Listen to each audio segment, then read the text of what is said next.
Chers amis, bonjour. Eh bien, nous sommes au début de l'année biblique, au mois de Nissan, et nous voyons déjà les bourgeons du figuier apparaître.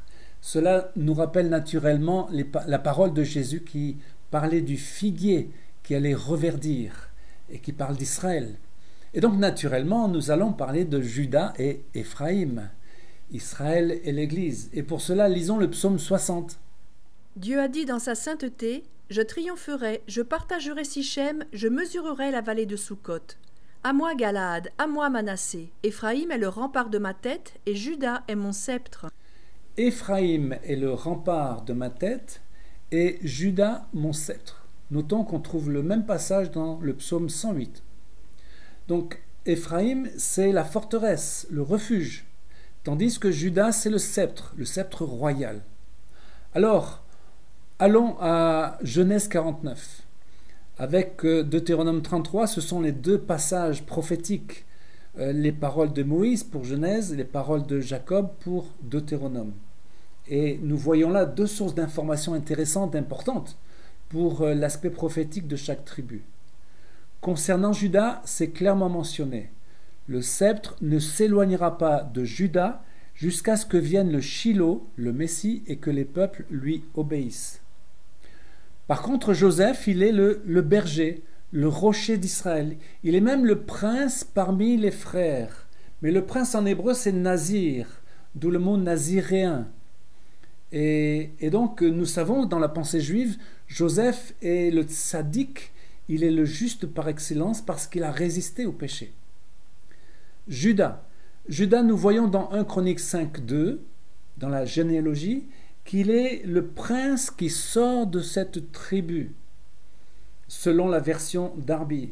C'est-à-dire qu'il est le prince Nagid en hébreu, celui qui conduit. Il est le leader. Joseph est le Nazir, tandis que Juda est le Nagid. Et pour finir, allons dans Deutéronome 33. Il n'y a pas grand-chose sur Juda, par contre sur Joseph. Lisons le verset 13. Que la grâce de celui qui est apparu dans le buisson vienne sur la tête de Joseph, sur le sommet de la tête du prince de ses frères. De son taureau premier-né, il a la majesté. Ses cornes sont les cornes du buffle. Avec elles, il frappera tous les peuples jusqu'aux extrémités de la terre. Voilà pour Joseph, ce sont les myriades d'Éphraïm et les milliers de Manassé. Trois considérations dans ce verset. Il est parlé de l'année de grâce, et c'est la faveur, le ratson en hébreu. Et cela nous rappelle Ésaïe 61, « L'Esprit de l'Éternel est sur moi ». Ça parle de l'Église. Ensuite, deuxième pensée, il a la majesté. Ses cornes frapperont tous les peuples. Sa force frappera tous les peuples jusqu'aux extrémités de la terre. Donc ça peut parler de la vengeance de Dieu sur les nations. Mais ça peut également donner l'idée, il poussera les peuples, c'est-à-dire il poussera l'évangile jusqu'au bout de la terre. Et troisièmement, ce sont les myriades de Manassé, plutôt d'Éphraïm, et les milliers de Manassé. Ça peut désigner les milliards de chrétiens dans le monde, donc ça parle de l'Église. Maintenant, allons à la création, en Genèse. Dieu aime l'alliance. Dieu aime l'alliance qui amène une fécondité, qui amène une descendance. Et naturellement, il est question de Adam et Ève, l'homme et la femme. Lisons Genèse 2, 18. L'Éternel Dieu dit: il n'est pas bon que l'homme soit seul, je lui ferai une aide semblable à lui.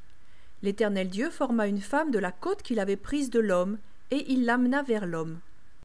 Une aide semblable à l'homme, dans la version second. Mais l'hébreu kenegdo, qui évoque le verbe neged, qui signifie contre, veut dire vis-à-vis. Il y a une différence forcément entre l'homme et la femme. Il y a donc une distinction très claire. Elle est semblable, mais très différente. De la même façon, on a l'image prophétique d'Israël et de l'Église. Parce que l'Église est sortie du côté d'Israël, de la même façon que Ève est sortie de la côte d'Adam. Donc c'est la même image, en sachant que ces deux peuples sont différents, ils s'opposent même, mais ils vont féconder le Messie. Ils vont amener le Messie à régner sur le monde entier. Dieu a besoin de ces deux peuples, aussi différents soient-ils, Israël et l'Église des nations.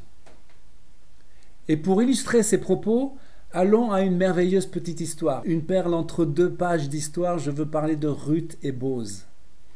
Ruth est la Moabite. Vous savez que les Moabites, c'était les ennemis d'Israël. Mais elle est la belle-fille de Naomi. Naomi revient en Israël parce qu'on lui a dit qu'elle a entendu qu'il y a du pain en Israël. Elle peut revenir. Et donc, Ruth veut l'accompagner. Mais non, reste dans ton pays, dans ta famille. Non, je viens avec toi, Naomi. Et nous savons qu'il y a une autre belle-fille, Orpa. Les exégètes chrétiens diront de Orpa qu'elle représente la chrétienté qui tourne le dos à Israël, parce que Orpa désigne la nuque. Donc elle revient dans sa famille, tandis que Ruth accompagne Naomi dans sa détresse et dans sa souffrance. Et donc, naturellement, Ruth va rencontrer Boz. Vous connaissez l'histoire, elle est merveilleuse. Boz est d'une certaine manière l'image du Messie, parce qu'il a le droit de rachat. Évidemment, c'est pas facile de partager un héritage avec une femme étrangère. Elle est moabite. Et c'est pour cela que le frère de Boz va refuser. Et donc Boz va manifester sa grâce. Il est l'image du Messie parce qu'il est le Goël par excellence, celui qui a le droit de rachat, le Rédempteur.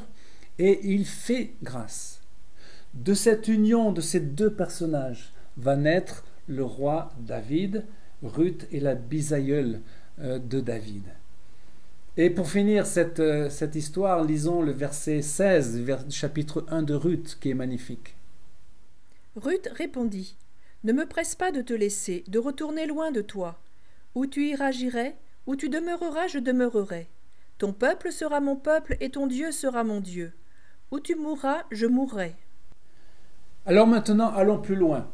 Illustrons également avec un autre couple prophétique, Zorobabel et Josué. Tous les deux reviennent de l'exil de Babylone. Ils sont mentionnés par les prophètes Agé, Zacharie et Esdras aussi. Et donc nous voyons que ces deux personnages parlent d'Israël. Le gouverneur Zorobabel, qui est de la famille de Shealtiel, nous trouvons ce nom dans la généalogie de Jésus. Et Josué, qui est le Kohen Gadol, qui va être le souverain sacrificateur dans le temple qui sera reconstruit. Eux deux représentent Israël et l'Église. Et ils sont, selon Zacharie 4, 14, les deux oins, fils de l'huile, qui se tiennent devant le Seigneur de toute la terre. Les deux oins. Et vous voyez l'image de ces deux oliviers qui répandent leur huile dans la Ménorah, qui alimentent la Ménorah. Ces deux peuples sont utiles à l'Éternel. Parlons d'Israël racheté et qui était restauré. Selon Zacharie 3, nous voyons un Josué complètement par terre.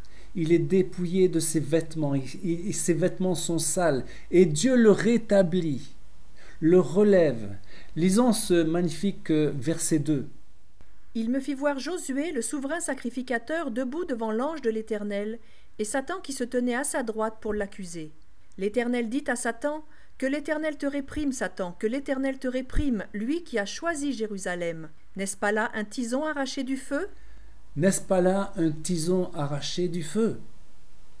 Ésaïe nous donnera une autre image. En parlant de Jérusalem, il dira « Mais elle a payé au double de ses péchés. » Et vous voyez, avec l'Éternel, il y a un autre personnage. Il y a l'ange de l'Éternel.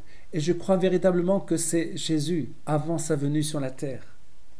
Et c'est lui qui va rhabiller Josué, qui va le revêtir d'habits de fête et qui va enlever son iniquité. En un jour, son iniquité sera ôtée. Et cela parle du peuple juif, et de la nation d'Israël. En un jour, j'enlèverai son iniquité. Et lisons ce verset 9 pour terminer.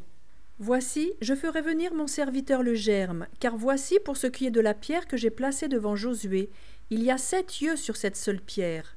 Voici, je graverai moi-même ce qui doit y être gravé, dit l'Éternel des armées, et j'enlèverai l'iniquité de ce pays en un jour. L'image de cette pierre est étonnante, il y a un vrai mystère. Mais les yeux de l'Éternel parlent de la sollicitude et de la compassion de Dieu vis-à-vis d'Israël.